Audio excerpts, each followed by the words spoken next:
రుచికరమైనటువంటి tomato egg curry ఎలా చేయాలో నేను ఇప్పుడు తెలియజేస్తాను. ముందుగా ఉల్లిపాయలు కట్ చేసుకుని టమాటా ముక్కలు కూడా కట్ చేసుకుని పెట్టుకోవాలి. మనం ఏ పాత్రలో అయితే వండుతున్నామో దాన్ని స్టవ్ మీద పెట్టి దాంట్లో కొంచెం జీలకర్ర తర్వాత ఉల్లిపాయ ముక్కలు వేసి వాటి కొంచెం మెత్తబడిన తర్వాత మనం ఒక కరివేపాకు పచ్చిమిర్చి కూడా వేసుకుని వేగిన తర్వాత మనం దాంట్లో టమాటా ముక్కలు మనం ఏవైతే కట్ చేసి పెట్టుకున్నామో ఆ టమాటా ముక్కలు కూడా వేసుకుని ఆ టమాటా ముక్కలు కూడా మగ్గాలి కాసేపు.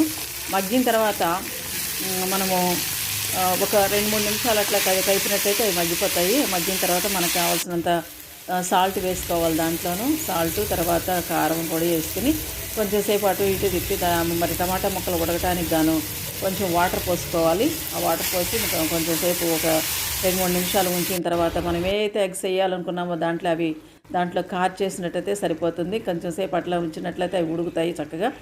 మనం గరిటెతోటి వాటిని తిప్పేసినట్లయితే మనకు కావాల్సినటువంటి రీతిలో టమాటా ఎగ్ కర్రీ రెడీ.